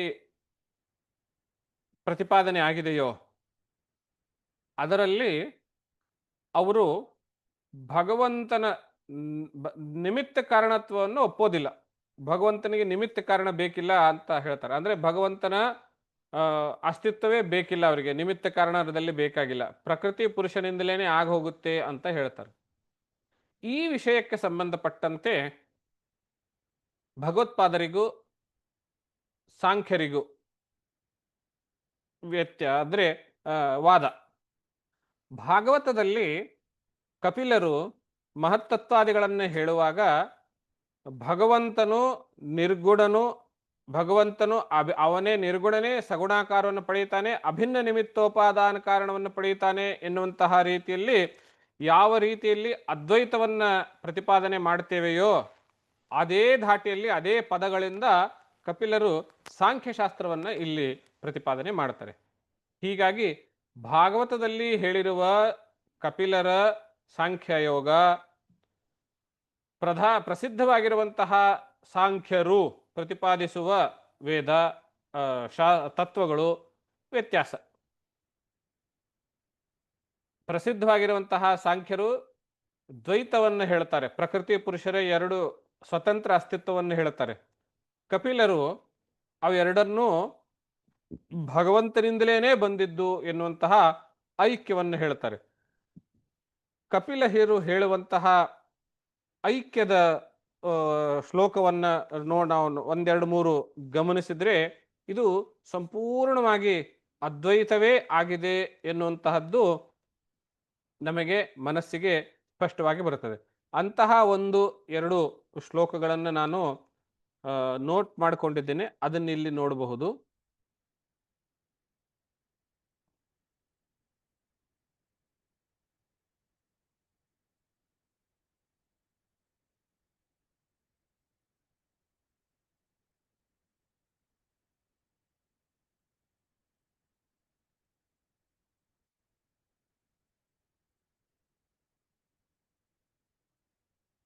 ಇಪ್ಪತ್ತ 6ನೆಯ ಅಧ್ಯಾಯದಲ್ಲಿ ಶ್ಲೋಕ 10-11 ನೋಡಬಹುದು. ನಾವು ಆ ಶ್ಲೋಕಗಳನ್ನು ತೆಗಿತಾ ಇದ್ದೀನಿ.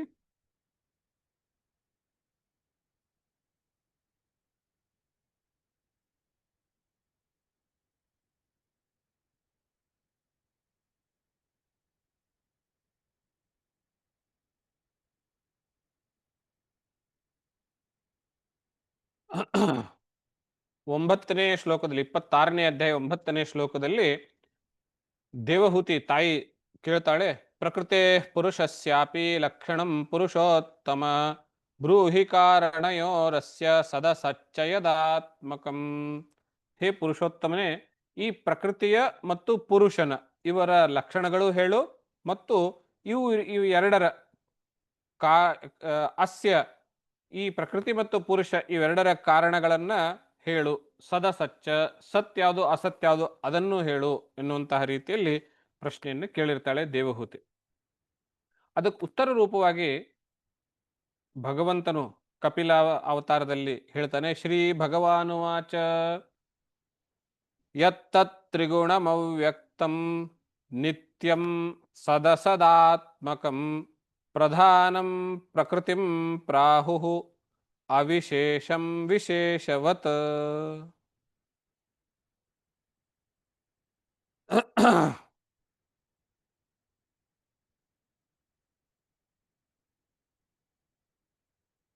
ಯತ್ ತತ್ ತ್ರಿಗುಣಂ, ತ್ರಿಗುಣದಿಂದ ಸತ್ವರಜಸ್ತಮೋ ಗುಣಗಳಿಂದ ಕೂಡಿರುವಂತಹದ್ದು, ಅದು ಅವ್ಯಕ್ತಂ, ಮೂಲದಲ್ಲಿ ಅವ್ಯಕ್ತವಾಗಿರುವಂತಹದ್ದು. ಈಗ ಸತ್ವ ರಜಸ್ಸು ತಮಸ್ಸು ಅಂತ ನಾವು ಎಣಿಸಿ ವಿಂಗಡಿಸಿ ಬೇರೆ ಬೇರೆ ಎನ್ನುವ ರೀತಿಯಲ್ಲಿ ಹೆಸರು ಕೊಟ್ಟು ಹೇಳ್ತಾ ಇದ್ದೀವಿ. ಹೀಗೆ ಹೇಳಿದಾಗ ಅವ್ಯಕ್ತ ಹೇಗಾಗುತ್ತೆ ಅಂತ ಪ್ರಶ್ನೆ. ಉತ್ತರ ಏನು? ಅವ್ಯಕ್ತವಾದಾಗ ತ್ರಿಗುಣಗಳು ಅಂತ ಬೇರೆ ಬೇರೆ ಎಣಿಸ್ಲಿಕ್ಕೆ ಆಗೋದಿಲ್ಲ, ಗುರುತಿಸ್ಲಿಕ್ಕೆ ಆಗೋದಿಲ್ಲ. ಆವಾಗ ಅವು ಎಲ್ಲವೂ ಒಂದೇ ಆಗಿರುತ್ತವೆ. ಅದೇ ವ್ಯಕ್ತವಾದಾಗ ತ್ರಿಗುಣಗಳಾಗ್ತವೆ. ಅವ್ಯಕ್ತವಾದಾಗ ಒಂದೇ ಆಗಿರ್ತವೆ, ವ್ಯಕ್ತವಾದಾಗ ತ್ರಿಗುಣಗಳು ಅಂತ ಆಗ್ತವೆ. ಇದನ್ನೇ ಅವ್ಯಕ್ತವಾಗಿರುವಂತಹ, ಅಂದ್ರೆ ತ್ರಿಗುಣ ಅಂತ ನಾವು ಯಾವಾಗ ಹೇಳ್ತೀವಿ ಅದಕ್ಕೆ ಪ್ರಕೃತಿ ಅಂತ ಕರಿತೀವಿ. ಈ ಪ್ರಕೃತಿಯೇನೇ ತ್ರಿಗುಣಾತ್ಮಕವಾಗಿರುವಂತಹದ್ದು. ಇದು ವ್ಯಕ್ತವಾಗಿರುವಂತಹ ಸಂದರ್ಭದಲ್ಲಿ, ಇದೇ ಅವ್ಯಕ್ತವಾದಾಗ ಪ್ರಧಾನ ಅನ್ನುವಂತಹ ಹೆಸರಲ್ಲಿ ನಾವು ಸೂಚಿಸ್ತೇವೆ ಅನ್ನುವಂತಹ ರೀತಿಯಲ್ಲಿ ಹೇಳುತ್ತಾರೆ. ಹೀಗೆ ಇಲ್ಲಿ ಅವ್ಯಕ್ತ ಅಂತ ಹೇಳುವುದರಿಂದ, ಅವ್ಯಕ್ತವು ಅಂದ್ರೆ ಅದು ಸಗುಣ ಆಗಿರ್ಲಿಕ್ಕೆ ಸಾಧ್ಯ ಇಲ್ಲ. ಸಗುಣ ಆಗಿದ್ರೆ ವ್ಯಕ್ತವಾಗಿರ್ಬೇಕು, ಯಾವುದಾದ್ರೂ ಗುಣ ತೋರಿಸ್ಬೇಕು. ಗುಣಗಳು ಇಲ್ಲದಕ್ಕಿಂತ ಪೂರ್ವದಲ್ಲಿ ಇರುವಂತಹ ಸ್ಥಿತಿ ಅದು. ಆದ್ದರಿಂದ ಅವ್ಯಕ್ತ ಅಂತ ಹೇಳೋದರ ಮೂಲಕ ಇಲ್ಲಿ ಯಾವುದನ್ನು ಉಪನಿಷತ್ತುಗಳು ಪರಬ್ರಹ್ಮ ವಸ್ತುವನ್ನು ಸೂಚಿಸ್ತವೆಯೋ ಅದೇ ಅಂಶವನ್ನ ಈ ಶ್ಲೋಕದಲ್ಲಿ ಕಪಿಲಾವತಾರದಲ್ಲಿ ಭಗವಂತನು ಹೇಳ್ತಾ ಇದ್ದಾನೆ ಅಂತ. ಹೀಗೆ ನಾವು ಏನು ಹೇಳ್ತೀವಿ, ಅದ್ವೈತ ಪ್ರತಿಪಾದನೆ ಮಾಡುವಂತಹ ಪರಬ್ರಹ್ಮ ವಸ್ತುವೇ ಇದಕ್ಕೆ ಮೂಲ ಕಾರಣ, ಅದು ಅವ್ಯಕ್ತವಾಗಿರುವಂತಹದ್ದು, ಈ ಪ್ರಕೃತಿ ಪುರುಷಗಳಿಗೆ ಮೂಲ ಕಾರಣ ಅಂತ ಹೇಳ್ತೇವೆ. ಪ್ರಸಿದ್ಧವಾಗಿರುವಂತಹ ಸಾಂಖ್ಯರು ಅವ್ರು ಹೇಳೋದು ಬೇರೆ, ಅವರು ಇದನ್ನು ಹೇಳೋದಿಲ್ಲ. ಅವರು ಪ್ರಧಾನ ಮತ್ತು ಪ್ರಕೃತಿ ಅನ್ನುವಂತಹದ್ದು ಎರಡು ಬೇರೆ ಬೇರೆ ಅಸ್ತಿತ್ವ ಅನ್ನುವಂತಹದ್ರ ಒಟ್ಟಿಗೆ ಹೇಳ್ತಾರೆ. ಅದರ ಆಧಾರದ ಮೇಲೆ ಭಾಗವತದಲ್ಲಿ ಕಪಿಲರು ಹೇಳಿರುವುದಕ್ಕೂ ಪ್ರಸಿದ್ಧವಾಗಿರುವಂತಹ ಸಾಂಖ್ಯರು ಅಂತ ಯಾವುದನ್ನು ನಾವು ಗುರುತಿಸ್ತೇವೆ ಅವರಿಗೂ ವ್ಯತ್ಯಾಸ ಇದೆ ಅನ್ನುವಂಥ. ಹೀಗಾಗಿರಬಹುದು ನನ್ನ ಎಣಿಕೆ, ಹೀಗಾಗಿರಬಹುದು. ಕಪಿಲರು ಅವತಾರ ಮಾಡಿ ಸಾಂಖ್ಯಶಾಸ್ತ್ರವನ್ನು ಪ್ರಣೇತೃಗಳೇನೋ ಆಗಿರಬಹುದು. ಪ್ರಾರಂಭದಲ್ಲಿ ಅವರು ಅದ್ವೈತವನ್ನೇ ಹೇಳಿದರು. ನಂತರ ಕಾಲದಲ್ಲಿ ಆ ಸಾಂಖ್ಯರ ಶಿಷ್ಯ ಪ್ರಶಿಷ್ಯ ವರ್ಗಗಳಲ್ಲಿ ನೋಡಿಕೊಂಡು ಕಪಿಲರ ತತ್ವವನ್ನು ಸಮರ್ಥವಾಗಿ ಅರ್ಥೈಸಿಕೊಳ್ಳದೇನೆ ಈ ಭಗವಂತನ ಅವ್ಯಕ್ತ ರೂಪ ಅನ್ನೋದನ್ನು ಅವರು ಮರೆತರೋ ಅಥವಾ ಅರ್ಥ ಮಾಡ್ಕೊಳ್ಳಿಕ್ಕಾಗಲಿಲ್ವೋ, ನಂತರ ಕಾಲದಲ್ಲಿ ಕೇವಲ ಪ್ರಧಾನ ಪ್ರಕೃತಿ ಅವೆರಡನ್ನೇ ಇಟ್ಕೊಂಡು ತತ್ವವನ್ನು ಮುಂದುವರಿಸಿದ್ರು ಅನ್ನೋ ಮಂತ್ರದಲ್ಲಿ ನಾವು ನೋಡ್ಬೋದು. ಕಪಿಲರ ನಂತರ ಕಾಲದಲ್ಲಿ ಶಿಷ್ಯ ಪ್ರಶಿಷ್ಯರಿಂದ ಈ ರೀತಿಯ ಅರ್ಥೈಸುವಿಕೆ ಆಗಿರಬಹುದು. ಅಂದರೆ ದ್ವೈತವನ್ನು ಹೇಳುವಂತಹ, ಅದರಲ್ಲಿಯೂ ದ್ವೈತವನ್ನೇ ಪ್ರಧಾನವಾಗಿ ಪ್ರತಿಪಾದನೆ ಮಾಡುವಂತಹ ಸಾಂಖ್ಯರು ನಂತರ ಕಾಲದಲ್ಲಿ ಹುಟ್ಕೊಂಡ್ರು ಅಂತ ನಾವು ಅರ್ಥೈಸ್ಬೋದು. ಹೀಗಾಗಿರೋದು ಸಹಜವೇ ಇದೆ. ಮೀಮಾಂಸಾ ಶಾಸ್ತ್ರದಲ್ಲಿಯೂ ಹಾಗೇ ಇದೆ. ಮೀಮಾಂಸಾ ಶಾಸ್ತ್ರವು ಬ್ರಾಹ್ಮಣ ಗ್ರಂಥಗಳಿಂದ ಹುಟ್ಟಿರುವಂತಹದ್ದು. ವೇದಗಳು ಸ್ತೋತ್ರ ಸ್ತುತಿಗಳಿಂದ ಋಗ್ವೇದ ಋಕ್ಕು ಅಂದರೆ ಮಂತ್ರ, ಅದು ಸ್ತುತಿಯಿಂದ ಕೂಡಿರುವಂತಹದ್ದು. ಸ್ತುತಿ ಮಾಡಬೇಕು ಅಂತ ಹೇಳಿದ್ರೆ ಒಂದು ಭಗವಂತನು ಅಂತ ಒಂದು ಇರಬೇಕು. ಹಾಗೆ ಭಗವಂತನ ಅಸ್ತಿತ್ವವನ್ನು ಒಪ್ಪಿ ಅವನ ಸ್ತುತಿಗಳನ್ನು ಹೇಳ್ತಾ ಹೇಳ್ತಾ ಇರುವಂತಹ ವೇದಗಳಿಂದಲೇ ಹುಟ್ಟಿರುವಂತಹ ಮೀಮಾಂಸಾ ಶಾಸ್ತ್ರವು ನಂತರ ಕಾಲದಲ್ಲಿ ಭಗವಂತನ ಅಸ್ತಿತ್ವಕ್ಕೆ ಸವಾಲು ಹಾಕ್ತದೆ, ಕರ್ಮಕ್ಕೆ ಕರ್ಮವೇ ಫಲ ಕೊಡುತ್ತದೆ, ಭಗವಂತನ ಅವಶ್ಯಕತೆ ಇಲ್ಲ ಎನ್ನುವಷ್ಟರ ಮಟ್ಟಿಗೆ ನಿಲುವು ಬದಲಾಯಿತಲ್ಲ. ಹಾಗೇನೆ ಕಪಿಲರಿಂದ ಪ್ರಾರಂಭವಾಗಿರುವಂತಹ ಸಾಂಖ್ಯ ಎನ್ನುವಂತಹ ಈ ತತ್ವ ಪೂರ್ವದಲ್ಲಿ ಅದ್ವೈತವೇ ಇದ್ದು ನಂತರ ಕಾಲದಲ್ಲಿ ಶಿಷ್ಯ ಪ್ರಶಿಷ್ಯ ವರ್ಗಗಳಿಂದ ಅದ್ವೈತಕ್ಕೆ ತದ್ವಿರುದ್ಧವಾದ ದ್ವೈತ ತನ್ನ ನಿಲುವನ್ನು ಬದಲಾಯಿಸಿಕೊಂಡು ಆಗಿರಬಹುದು. ಆದ್ದರಿಂದ ಶಂಕರ ಭಗವತ್ಪಾದರು ಅವರನ್ನು ಇದು ಗೀತೆಯಲ್ಲಿ ಹೇಳಿರುವಂತಹ ಸಾಂಖ್ಯವಾಗಲಿ ಕಪಿಲಲ್ಲಿ ಹೇಳಿರುವಂತಹ ಸಾಂಖ್ಯವಾಗಲಿ ಅಲ್ಲ ಎನ್ನುವಷ್ಟರ ಮಟ್ಟಿಗೆ ಅದನ್ನು ಖಂಡಿಸಿರಬಹುದು ಅನ್ನುವಂತಹದ್ದು ನನ್ನ ಎಣಿಕೆ. ಅದಕ್ಕೆ ಪುರಾವೆಯಾಗಿ ಅನೇಕಾನೇಕ ಶ್ಲೋಕಗಳು ಸಿಗುತ್ತವೆ ಅದರಲ್ಲಿ. ಹಾಗೆ ಸುಮ್ಮನೆ ನೋಡ್ತಾ ಇದ್ರೆ 17ನೇ ಶ್ಲೋಕದಲ್ಲಿ ಮುಂದೆ ಇದೇ ಅಧ್ಯಾಯದ 17ನೇ ಶ್ಲೋಕದಲ್ಲಿ ಬರ್ತದೆ, ಪ್ರಕೃತೇರ್ ಗುಣಸಾಮ್ಯಸ್ಯ ನಿರ್ವಿಶೇಷಸ್ಯ ಮಾನವಿ ಚೇಷ್ಟ್ವಾಯತಃ ಸ ಭಗವಾನ್ ಕಾಲ ಉತ್ಯುಪಲಕ್ಷಿತಃ. ನಿರ್ವಿಶೇಷಸ್ಯ, ನಿರ್ವಿಶೇಷನಾಗಿರುವಂತಹ ಭಗವಂತನು ಯಾವಾಗ ಪ್ರಕೃತಿಯ ಅಂದರೆ ತ್ರಿಗುಣಗಳಿಂದ ಕೂಡಿರುವಂತಹ ಪ್ರಕೃತಿಯ ಸಾಮ್ಯಾಂಶದಲ್ಲಿ ಮೂರು ಒಂದೇ ಆಗಿರುವಾಗ ಅದು ಒಂದಾಗಿತ್ತು, ಆವಾಗ ಅದು ನಿರ್ವಿಶೇಷವಾಗಿತ್ತು. ಯಾವಾಗ ಅದು ಒಂದಿದ್ದದ್ದು ಮೂರಾಯಿತು ಆವಾಗಲೇ ಕಾಲದ ಉತ್ಪತ್ತಿ ಆಯಿತು ಅನ್ನುವಂತಹ ಮಾತನ್ನು ನಾವಿಲ್ಲಿ ನೋಡಬಹುದು. ಹೀಗೆ ಸಾಂಖ್ಯ ಎನ್ನುವಂತಹ ಹೆಸರು ಒಂದೇ ಆಗಿದ್ದು ಅದರಲ್ಲಿಯೂ 25 ತತ್ವಗಳ ಪ್ರತಿಪಾದನೆಯೂ ಒಂದೇ ಆಗಿದ್ರೂ ಭಗವತ್ಪಾದರು ಖಂಡಿಸಿರುವಂತಹ ಸಾಂಖ್ಯರು ದ್ವೈತಿಗಳು, ಕಪಿಲರು ಪ್ರತಿಪಾದಿಸುವಂತಹ ಸಾಂಖ್ಯಶಾಸ್ತ್ರ ಸಂಪೂರ್ಣವಾಗಿ ಅದ್ವೈತವಾಗಿರುವಂತಹದ್ದು. ಗೀತೆಯಲ್ಲಿ ಹೇಳಿರುವಂತಹ ಸಾಂಖ್ಯಯೋಗವೂ ಕೂಡ ಈ ಕಪಿಲರು ಹೇಳಿರುವಂತಹ ಸಾಂಖ್ಯವೇ ಅದ್ವೈತವೇ ಅನ್ನುವಂತಹದ್ದನ್ನು ನಾವು ನೋಡಬಹುದು. ಮುಂದೆ ಈ ದೇವಹೂತಿಯ ಪ್ರಶ್ನೆಗಳಿಗೆ ಉತ್ತರವನ್ನು ಕೊಡ್ತಾ ಕೊಡ್ತಾ ಮೊದಲು ಸಾಂಖ್ಯಶಾಸ್ತ್ರವನ್ನು ಹೇಳಿ ನಂತರ ಭಕ್ತಿ ಯೋಗವನ್ನು ಹೇಳೋದಕ್ಕೆ ಶುರು ಮಾಡ್ತಾರೆ. ಈ ಭಕ್ತಿ ಯೋಗದಲ್ಲಿ ಇಲ್ಲಿ 4 ಪ್ರಕಾರದ ಭಕ್ತಿ ಅನ್ನುವಂತಹದ್ದನ್ನು ಹೇಳ್ತಾರೆ. ಮೊದಲನೇದಾಗಿ ಇನ್ನೊಬ್ಬರಿಗೆ ಹಿಂಸೆ ಇತ್ಯಾದಿಗಳನ್ನು ಕೇಳಿಕೊಂಡು ಮಾಡುವಂತಹ ಭಕ್ತಿ, ಇದು ತಾಮಸಿಕ ಭಕ್ತಿ ಅಂತ ಹೆಸರು ಕೊಡ್ತಾರೆ. ರಾಕ್ಷಸಾದಿಗಳು ಈ ರೀತಿಯ ಭಕ್ತಿಯನ್ನು ಮಾಡುವಂಥವ್ರು. ತಾವು ನೋಡ್ತೀವಿ ಕಥೆಗಳಲ್ಲಿ, ಅನೇಕ ಕಥೆಗಳಲ್ಲಿ ನೋಡ್ತೀವಿ, ರಾಕ್ಷಸಾದಿಗಳು ಯಾವುದೇ ತಪಶ್ಚರ್ಯ ಭಕ್ತಿ ಇತ್ಯಾದಿಗಳನ್ನು ಮಾಡಿದ್ರೂ ಅದರ ಹಿಂದಿನ ಉದ್ದೇಶ ಏನಿರ್ತದೆ ಅಂತಂದರೆ ದೇವತೆಗಳನ್ನು ಸೋಲಿಸಬೇಕು, ಅವರನ್ನು ಕೊಲ್ಲಬೇಕು, ಮನುಷ್ಯರನ್ನು ಚಿತ್ರಹಿಂಸೆ ಕೊಡಬೇಕು ಎನ್ನುವಂತಹ ಉದ್ದೇಶ ಇರ್ತದೆ. ಅಂದರೆ ಇನ್ನೊಬ್ಬರಿಗೆ ಕೇಡುಂಟಾಗಲಿ ಹಿಂಸೆ ಇತ್ಯಾದಿಗಳನ್ನು ಮಾಡುವಂತಹ ಫಲ ಪಡೆದುಕೊಳ್ಳುವಂತಹದ್ದೇನಿರ್ತದೆಯೋ ಅದು ತಾಮಸಿಕ ಭಕ್ತಿ ಅಂತ ಕರೆಸ್ಕೊಳ್ಳುತ್ತದೆ, ಇನ್ನೊಬ್ಬರಿಗೆ ಕೇಡನ್ನು ಉಂಟು ಮಾಡುವಂಥದ್ದು. ಇದಕ್ಕಿಂತಲೂ ಒಂದು ಹಂತದ ಮೇಲೆಯಲ್ಲಿ ಇರುವಂತಹದ್ದು ಇವರು ಇನ್ನೊಬ್ಬರಿಗೆ ಕೇಡನ್ನು ಬಯಸೋದಿಲ್ಲ, ಆದರೆ ತಮಗೋಸ್ಕರ ಸಾಕಷ್ಟು ಕೇಳಿಕೊಳ್ಳುತ್ತಾರೆ. ಇದು ರಾಜಸಿಕ ಭಕ್ತಿ ಅಂತ ಕರೆಸ್ಕೊಳ್ಳುತ್ತದೆ. ನನಗೆ ಒಳ್ಳೆಯ ಗೃಹಿಣಿ ಸಿಗಲಿ, ಒಳ್ಳೆಯ ಸಂತಾನ ಸಿಗಲಿ, ಅವನಿಗೆ ಒಳ್ಳೆಯ ನೌಕರಿ ಸಿಗಲಿ, ನನಗೆ ನಾನು ಯಾವ್ಯಾವ ವ್ಯಾಪಾರದಲ್ಲಿ ಕೈ ಹಾಕ್ತೀನೋ ಅದರಲ್ಲೇ ಯಶಸ್ವಿ ಆಗಲಿ, ಹೀಗೆ ನನಗೆ ಅದು ಇದು ಇದು ಅಂತ ಕೇಳ್ತಾ ಕೇಳ್ತಾ ಇರುವಂಥದ್ದು ಇದು ರಾಜಸಿಕ ಭಕ್ತಿ ಅಂತ ಕರೆಸ್ಕೊಳ್ಳುತ್ತದೆ. ಇದರಲ್ಲಿ ಭಕ್ತನು ಇನ್ನೊಬ್ಬರಿಗೆ ಕೇಡನ್ನು ಕೇಳೋದಿಲ್ಲ, ಆದರೆ ತನಗೆ ಮಾತ್ರ ಸಾಕಷ್ಟುಗಳನ್ನು ಕೇಳಿಕೊಳ್ಳುತ್ತಾನೆ. ಇದು ರಾಜಸಿಕ ಭಕ್ತಿ. ಇದಕ್ಕಿಂತಲೂ ಮೇಲೆ ಇರುವಂತಹದ್ದು ಭಕ್ತಿ ಸಾತ್ವಿಕ ಭಕ್ತಿ. ಈ ರಾಜಸಿಕ ಭಕ್ತಿ ಮಾಡುವಂಥವ್ರು ಯಾರು? ಮನುಷ್ಯರು. ತಾಮಸಿಕ ಭಕ್ತಿ ಮಾಡುವಂಥವ್ರು ಯಾರು? ರಾಕ್ಷಸರು. ಈ ಎರಡಕ್ಕಿಂತಲೂ ಮೇಲೆ ಇರುವಂತಹದ್ದು, ರಾಜಸಿಕ್ಕಿಂತಲೂ ಮೇಲೆ ಇರುವಂತಹ ಭಕ್ತಿ ಸಾತ್ವಿಕ ಭಕ್ತಿ ಅಂತ. ಈ ಸಾತ್ವಿಕ ಭಕ್ತಿಯಲ್ಲಿ ಭಕ್ತನು ಇನ್ನೊಬ್ಬರಿಗೆ ಕೇಡನ್ನೂ ಕೇಳೋದಿಲ್ಲ, ತನಗೂ ಅದು ಬೇಕು ಇದು ಬೇಕು ಅಂತ ಕೇಳೋದಿಲ್ಲ. ಅವನೇನು ಹೇಳ್ತಾನೆ, ಭಗವಂತ ಎಷ್ಟೆಲ್ಲ ನನಗೋಸ್ಕರ ನೀನು ಕೊಟ್ಟಿದ್ದೀಯಾ, ನನಗೆ ಈ ಮನುಷ್ಯ ಶರೀರ ಅನ್ನುವಂಥದ್ದು ಕೊಟ್ಟಿದ್ದೀಯಾ, ಈ ಶರೀರಕ್ಕೆ ಬೇಕಾಗುವಂತಹ ಆಹಾರಾದಿಗಳನ್ನು ಔಷಧಿ ವನಸ್ಪತಿ ರೂಪಗಳಲ್ಲಿ ಕೊಟ್ಟಿದ್ದೀಯಾ, ನನಗೆ ರಕ್ಷಣೆಯನ್ನು ಕೊಟ್ಟಿದ್ದೀಯಾ, ನಾನು ಬದುಕೋದಕ್ಕೆ ಈ ಭೂಮಿಯನ್ನು ಕೊಟ್ಟಿದ್ದೀಯಾ, ಇಷ್ಟೆಲ್ಲ ನನಗೆ ಕೊಟ್ಟಿರೋದ್ರಿಂದ ನಾನು ಇನ್ನೇನನ್ನು ಕೇಳ್ಕೊಳ್ಳಿ, ನಿನಗೆ ನಾನು ಕೇಳ್ಕೊಳ್ಳೋದೇನು ಅಂತಿಲ್ಲ, ಇಷ್ಟೆಲ್ಲ ಕೊಟ್ಟಿರೋದಕ್ಕಾಗಿ ನಾನು ಕೃತಾರ್ಥನಾಗಿ ನನ್ನ ಕರ್ತವ್ಯವೋ ಎಂಬಂತಹ ರೀತಿಯಲ್ಲಿ ನಾನು ನಿನಗೆ ಭಕ್ತಿಯನ್ನು ಸಲ್ಲಿಸ್ತಾ ಇದ್ದೀನಿ ಅಂತ ಹೇಳ್ತಾರೆ. ಇದು ಸಾತ್ವಿಕ ಭಕ್ತಿ ಅಂತ ಕೇಳ್ತಾರೆ. ಈ ಸಾತ್ವಿಕ ಭಕ್ತಿಯಲ್ಲಿ ಮಾಡುವಂಥವ್ರು ಯಾರು ಅಂತಂದರೆ ಯೋಗಿಗಳು, ಋಷಿಮುನಿಗಳು ಅನ್ನುವಂಥದ್ದು. ಅವ್ರು ಯಾವಾಗಲೂ ಲೋಕ ಕಲ್ಯಾಣವನ್ನು ಕುರಿತೇನೆ ತಮ್ಮ ಭಕ್ತಿಯನ್ನು ಮಾಡುವಂಥವ್ರು, ತಪಶ್ಚರ್ಯಾದಿಗಳನ್ನು ಮಾಡುವಂಥವ್ರು. ಕಪಿಲರು ಹೇಳ್ತಾರೆ, ಭಕ್ತಿಯ ಕಥೆ ಇಲ್ಲಿಗೂ ಮುಗಿಲಿಲ್ಲ. ಈ ಮೂರಕ್ಕಿಂತಲೂ ಮುಂದೆ ಇನ್ನೂ ಒಂದಿದೆ, ಅದು ನಿರ್ಗುಣ ಭಕ್ತಿ ಅಂತ ಕರೀತಾರೆ. ಅದು ಈ ಮೂರಕ್ಕಿಂತಲೂ ಶ್ರೇಷ್ಠವಾದದ್ದು, ಅದು ಈ ಮೂರು ಭಕ್ತಿಗಿಂತಲೂ ಬಹಳ ಶ್ರೇಷ್ಠವಾದದ್ದು ಅಂತ. ಹೇಗೆ ಅಂತ ಹೇಳಿದ್ರೆ,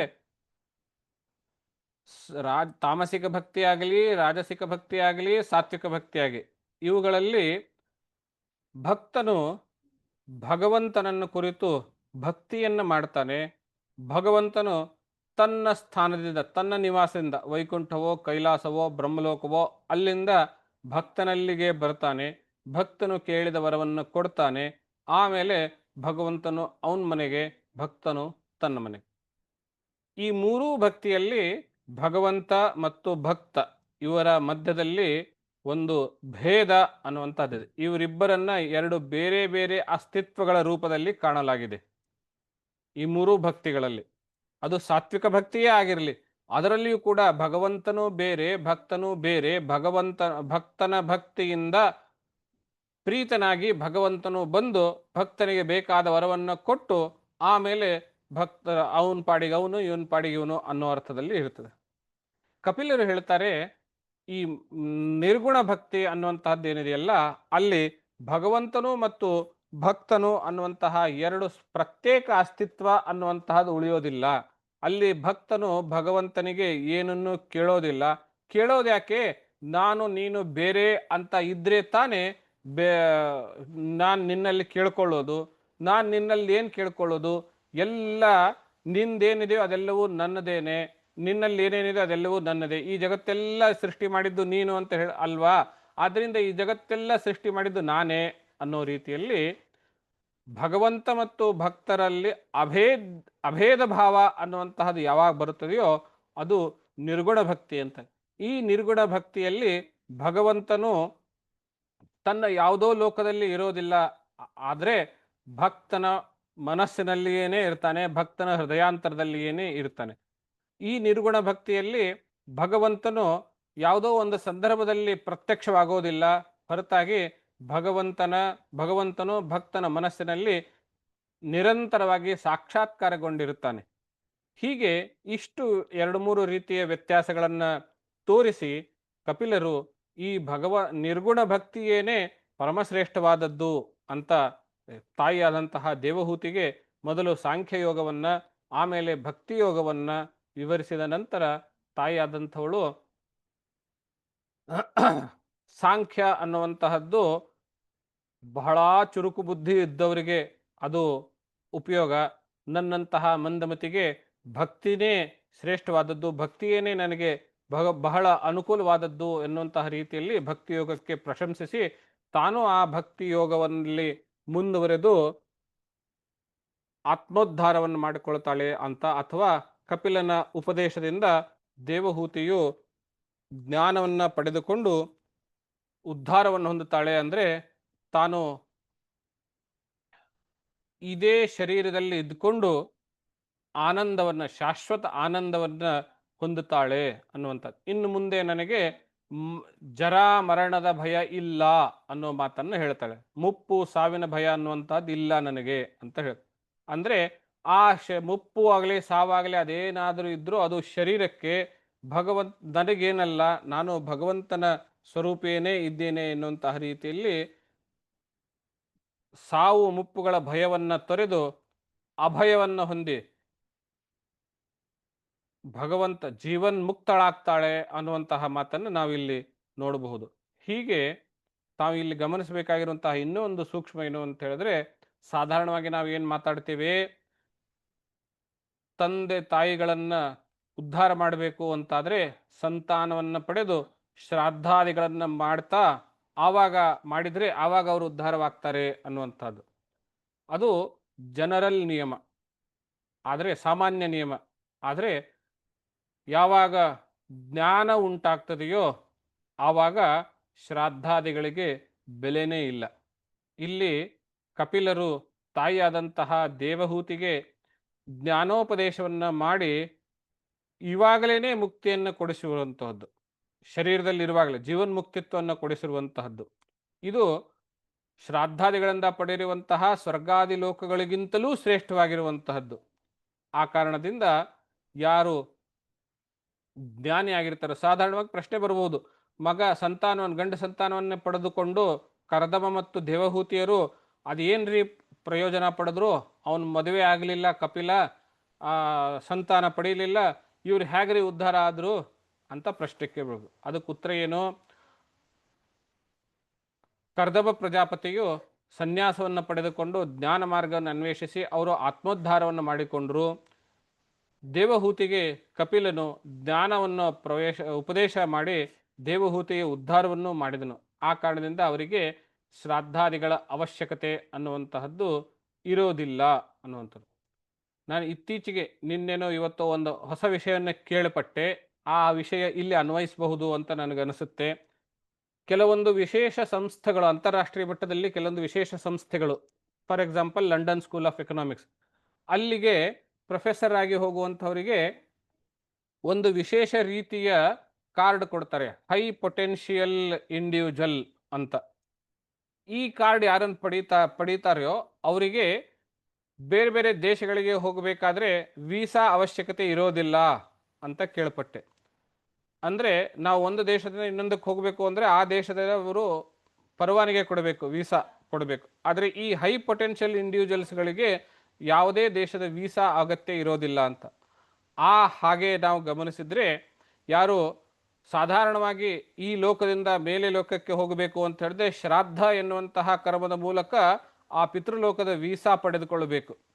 ಆದರೆ ಈ ಜ್ಞಾನ ಮಾರ್ಗದಿಂದ ಹೋದರೆ ಅದು high potential card individual card ಇದ್ದ ಹಾಗೆ, ಅವರು ಯಾವ ಲೋಕದಲ್ಲಿಯೂ ಯಾವಾಗಲೂ ಹೋಗಬಲ್ಲಂತಹ, ಯಾಕೆಂದರೆ ಅವರು ಸರ್ವಾತ್ಮ ಭಾವವನ್ನು ಪಡೆದಿರ್ತಾರೆ, ಆದ್ದರಿಂದ ಸರ್ವವ್ಯಾಪಿ ಆಗಿರುತ್ತಾರೆ. ಆ ಕಾರಣದಿಂದ ಅವರಿಗೆ ವಿಶೇಷವಾದ ಪಿತೃಲೋಕಕ್ಕೆ ಕಳಿಸಬೇಕಾಗಿರುವಂತಹ ಆ ಶ್ರಾದ್ದಾದಿ ರೂಪದ ವೀಸಾ ಅವರಿಗೆ ಅವಶ್ಯಕತೆ ಇರೋದಿಲ್ಲ ಅನ್ನುವ ಮಟ್ಟದಲ್ಲಿ ತಿಳಿದುಕೊಂಡು ಈ ಕಪಿಲಗೀತೆ ಅನ್ನುವಂಥದ್ದಕ್ಕೆ ವಿರಾಮ ಹೇಳ್ತೇವೆ. ಇಲ್ಲಿಗೆ ನಾವು 3ನೆಯ ಸ್ಕಂದವನ್ನು ಸಮಾಪ್ತಿಗೊಳಿಸ್ತೇವೆ. ಕಪಿಲಗೀತೆಯಲ್ಲಿ ಪ್ರಧಾನವಾಗಿರುವಂತಹದ್ದು ಭಕ್ತಿಯೋಗವೇ. ಅದನ್ನು ನಾವು ಇವತ್ತಿನ ದಿವಸ ನೋಡಿಕೊಂಡು ಯಥಾಮತಿ ತಮ್ಮೆಲ್ಲರ ಹೃದಯ ಕಮಲದಲ್ಲಿರುವಂತಹ ಪರಮಾತ್ಮನಲ್ಲಿ ಅರ್ಪಿಸಿ ವಾಣಿಗೆ ವಿರಾಮವನ್ನು ನೀಡುತ್ತೇವೆ. ತತ್ಸತ್ ಶ್ರೀ ಕೃಷ್ಣಾರ್ಪಣಮಸ್ತು. ಎಲ್ರಿಗೂ ನಮಸ್ಕಾರ, ಶುಭರಾತ್ರಿ. ನಮಸ್ಕಾರ ಗುರುಜಿ. ನಮಸ್ಕಾರ.